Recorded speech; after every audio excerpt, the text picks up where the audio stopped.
हुकूमत आज भी IMF के मुआहदे को पटड़ी पर लाने और नए जायजे की तकमील के लिए कोशिशें कर रही है। दोस्त ममालिक के बाद बरतानिया और अमरीका से भी इस बारे में मदद तलब कर ली गई है। हुकूमत मईशत को दरपेश चैलेंजेस से निपटने के लिए दूसरे तरीके और प्लान बी भी तश्कील दे रही है, जिसके जरिए कोशिश होगी कि अगर IMF को राजी ना भी किया जा सका तो इन मंसूबों के तहत माली खुदमुख्तारी हासिल की जा सके। नून लीग की जानिब से इसहाक डार को मुश्किल माली हालात के दौरान बड़े खिलाड़ी के तौर पर मैदान में उतारा गया, लेकिन उनकी इब्तदाई कारकर्दगी से नाकामी वाज़ेह झलक रही है। इसहाक डार जब से खुद साख्ता जिला वतनी खत्म करके वतन वापस लौटे तो वो बार बार IMF कर्ज को प्लान ए और इसके साथ प्लान बी का तस्करा मुसलसल करते आ रहे हैं। प्लान बी के बारे में वो हमेशा कुछ वाज़ेह तफसीलात तो नहीं बताते थे, लेकिन उनके लहजे में और उनके एतमाद से ये तासुर मिलता था कि शायद पसे पर्दा डार और उनकी टीम किसी ऐसी कोशिश में मसरूफ है जो अगर पाए तकमील तक पहुंच गई तो हालात का धारा अक्सर तब्दील हो जाएगा।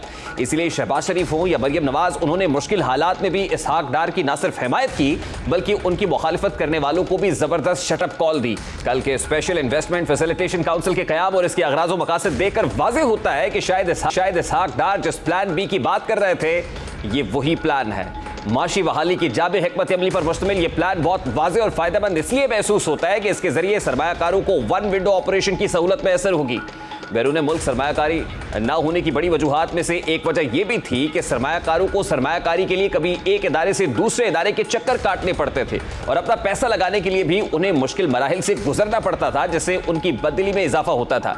स्पेशल इन्वेस्टमेंट फैसिलिटेशन काउंसिल के नाम से बनाई गई इस खुसूसी कमेटी का मकसद दिफा, ज़राअत, मादनियात, IT और तवानाई के शोबों में गल्फ कोऑपरेशन काउंसिल यानी खलीजी ममालिक से सरमायाकारी के अमल को बेहतर बनाना है। ये मंसूबे एक ऐसे वक्त में सामने आए हैं जब पाकिस्तान शदीद माशी बहरान का सामना कर रहा है और IMF प्रोग्राम की बहाली के मादूम होते इम्कानात की वजह से मुल्क के दिवालिया होने के खदशात बढ़ रहे हैं, जबकि दूसरी जानिब मुल्क में सियासी बहरान भी थमने का नाम नहीं ले रहा।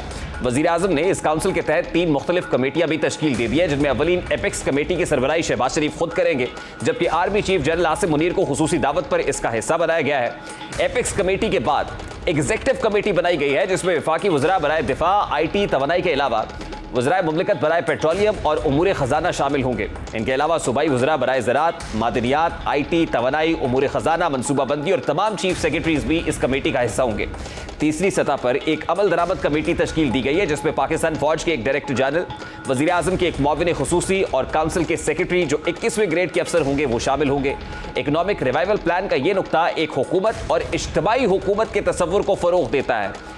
सरमायाकारी और कारोबारी सरगर्मियों में हायल तमाम रुकावटें इससे दूर की जाना इंतहाई अहम है। इसके अलावा इस प्लान का मुकम्मल टाइम फ्रेम 2035 तक है, जब 2030 तक इस प्लान का आना और इसमें बयान किए गए खदोखाल ही वो काफ़ी अहम चीज़ें सुना रहे हैं। इसमें इसहाक डार की जानिब से प्लान बी के बारे में बात करने के साथ वज़ीर आज़म शहबाज शरीफ का अपोजिशन में होने के अलावा हुकूमत में आने के बाद भी बार बार मिसाके मईशत की बात करना, कौमी माशी पॉलिसी बनाने पर जोर देना, मुल्क को तरक्की की राह पर डालने के लिए चंद चीज़ों पर करने के बारे में जोर देना, ये सब बयानात इसी प्लान की तरफ ही इशारा करते हैं जो कल अनाउंस किया गया है। शहबाज शरीफ इस बारे में पहले क्या कहते रहे, खासतौर पे जो इज्तिमाई हुकूमत का तस्वुर है और चार्टर ऑफ इकॉनमी है, जब ये शहबाज शरीफ साहब अपोजिशन लीडर थे उस वक्त भी बात करते रहे और वज़ीर आज़म बनने के बाद भी कुछ ऐसी ही बातें सुनने को मिली। इज्तिमाई हुकूमत के नजरिए को फरोग देना, 5 बरस में इस मंसूबे से $70 बिलियन की बरामदात और 2035 तक पाकिस्तान को $1 ट्रिलियन की मईशत बनाना, ये नकात इस तरफ इशारा करते हैं कि मजबूत हलकों में कहीं ना कहीं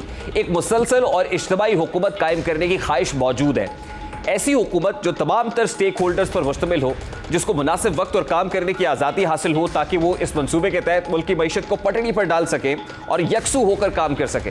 इस मंसूबे में 7 बरस और 12 बरस की पॉलिसीज़ और टारगेट्स को शामिल किया गया है, जिसके लिए सियासी इस्तेहकाम इंतहाई ज़रूरी है।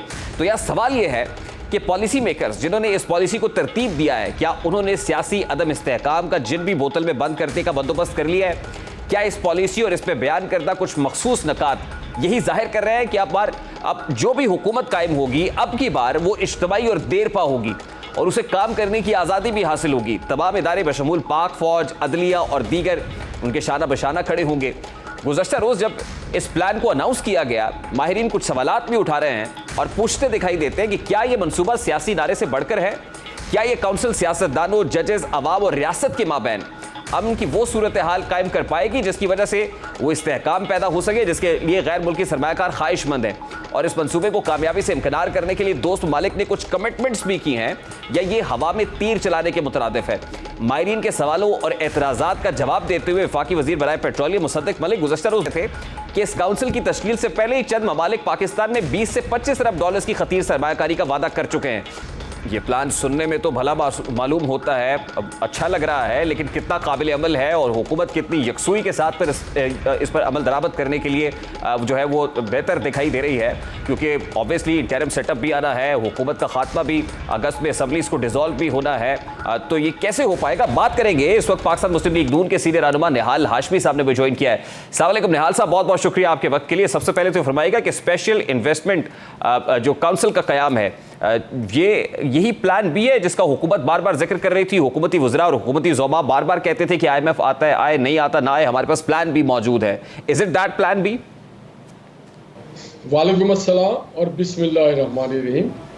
हमारे पास प्लान बी भी है, प्लान सी भी है और B1 भी है, C1 भी है। हमारे पास वो प्लान है कि हमने हर हाल में पाकिस्तान के मईशत को, पाकिस्तान की इकॉनमी को एक रास्ते पे लगाना है, पाकिस्तान के मईशत को खड़ा करना है, इस्तेहकाम देना है, इस मुल्क को डिफ़ॉल्ट नहीं होने देना है। और यकीनन उसमें आपने ये भी देखा होगा, आपने बहुत अच्छा सवाल किया कि बड़े कलील मुद्दत में हमने एक प्लान बी और सी भी बना लिया, जिसमें वन विंडो ऑपरेशन है, जिसमें हमने कहा है कि आने वाले दिनों में कहाँ से कितनी इन्वेस्टमेंट आएगी, कौन कौन लोग हमारे साथ प्लेज कर रहे हैं, किस किस शोबे में आएगी, क्या क्या यहाँ पे सर्विस सेक्टर में क्या आएगी, इंडस्ट्रियल सेक्टर में क्या आएगी। ये लोन से हट करके है, ये पाकिस्तान में डायरेक्ट इन्वेस्टमेंट है, पाकिस्तान में रोजगार के मौके मिलेंगे, पाकिस्तान में सरमाया आएगा। ये बहुत बड़ा सवाल है ना निहाल साहब कि ये सरमायाकारी आएगी कैसे, किन श्योरिटीज पर, किन गारंटीज पर आएगी? मैं इस तरफ आता हूं, लेकिन उससे पहले इंपॉर्टेंट चीज ये है कि पैरेलल वजीर आजम साहब IMF की MD से भी बात कर रहे हैं, बरतानिया से भी बात कर रहे हैं, यानी अभी भी IMF की तरफ निगाहें हैं कि IMF हमें रेस्क्यू करने के लिए आ जाए, अगर नहीं आता तो फिर इस प्लान बी की तरफ जाना होगा। नहीं, हम हर से बात करते हैं, किसी से हमें कभी दरवाजे बंद नहीं किया। IMF एक हकीकत है, जिस तरह IMF एक हकीकत है, इसी तरह से फॉरेन इन्वेस्टमेंट भी एक हकीकत है, इसी तरह से इस रीजन के खित्ते के ममालिक भी एक हकीकत है। तो हम किसी भी हकीकत से मुंह नहीं मोड़ेंगे। और इवन हम जो पाकिस्तानी अपने सरमायादार हैं, हम उनको भी मदऊ कर रहे हैं, उनको भी हम फैसिलिटेट कर रहे हैं, ओवरसीज पाकिस्तानी को भी कर रहे हैं। देखिए, हमें पाकिस्तान की इकॉनमी को अपने उस डगर पे लाना है जो 2017 में मोहम्मद नवाज शरीफ साहब छोड़ गए थे, जहां पे पाकिस्तान की GDP 5.8 पे थी। उसके लिहाज से हम जो भी इक़दाम होगा वो हम जरूर करेंगे। देखिए निहाल साहब, आपने कहा कि ओवरसीज पाकिस्तानीज इन्वेस्ट करें और उसके बाद फॉरेन डायरेक्ट इन्वेस्टमेंट की बात कर रहे हैं। जहां तक ओवरसीज पाकिस्तानीज के इन्वेस्ट करने की बात है, तो रिसेंटली रोशन डिजिटल अकाउंट से किस तरह लोगों ने पैसे निकाले वो आपने देखा। अब फिर जो फॉरेन डायरेक्ट इन्वेस्टमेंट है वो इस बेसिस पर आती है कि मुल्क में जो पॉलिटिकल स्टेबिलिटी है वो भी हो, मुल्क में कोई डिफॉल्ट के दहाने पर ना हो, बल्कि कुछ गारंटीज उन्हें चाहिए होती हैं। फिर IMF की एक गारंटी भी बहुत बड़ी चीज थी कि दोस्त ममालिक हमें पैसे नहीं दे रहे थे। तो जब तक ये नहीं होगा तब तक फॉरेन डायरेक्ट इन्वेस्टमेंट कैसे आ जाएगी, तब तक ओवरसीज पाकिस्तानी का एतमाद मुल्क पर कैसे बहाल हो जाएगा? आपके सवाल में दो जवाब है। नंबर 1 जवाब यह है कि वो सारे लोग जिन्होंने IMF को खतूत लिखे, जिन्होंने इंटरनेशनल मुख्तलिफ इदारों को खतूत लिखे, दीगर ममालिक को खतूत लिखे कि पाकिस्तान में इन्वेस्टमेंट ना किया जाए और जो IMF के मुआहदे हैं उसको ऑनर ना किया जाए, जिन्होंने ओवरसीज पाकिस्तानी को तरगीब दिया कि पाकिस्तान में एक सिविल वॉर शुरू हो चुकी, पाकिस्तान के लिए बाइकआउट किया जाए, सिविल नाफरमानी की तहरीक चलाई जाए। एक फैक्टर वो है जो एक तरफ हम इसको अगर बना रहे तो दूसरे तरफ वो उसको तोड़ने पे लगे।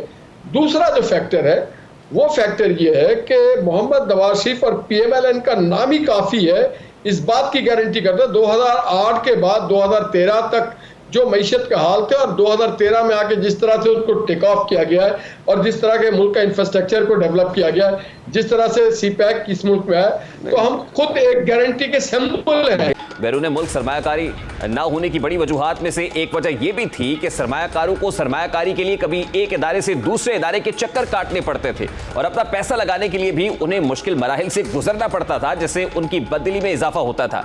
स्पेशल इन्वेस्टमेंट फैसिलिटेशन काउंसिल के नाम से बनाई गई इस खुसूसी कमेटी का मकसद दिफा, ज़राअत, मादनियात, IT और तवानाई के शोबों में गल्फ कोऑपरेशन काउंसिल यानी खलीजी ममालिक से सरमायाकारी के अमल को बेहतर बनाना है। ये मंसूबे एक ऐसे वक्त में सामने आए हैं जब पाकिस्तान शदीद माशी बहरान का सामना कर रहा है और IMF प्रोग्राम की बहाली के मादूम होते इम्कानात की वजह से मुल्क के दिवालिया होने के खदशात बढ़ रहे हैं, जबकि दूसरी जानिब मुल्क में सियासी बहरान भी थमने का नाम नहीं ले रहा। वज़ीर आज़म ने इस काउंसिल के तहत 3 मुख्तलिफ कमेटियां भी तश्कील दे दी है, जिनमें अवलीन एपेक्स कमेटी की सरबराही शहबाज शरीफ खुद करेंगे, जबकि army chief general Asim Munir को खुसूसी दावत पर इसका हिस्सा बनाया गया है। एपेक्स कमेटी के बाद एग्जीक्यूटिव कमेटी बनाई गई है, जिसमें वफाकी वज़रा बराए दिफा, IT, तवानाई के अलावा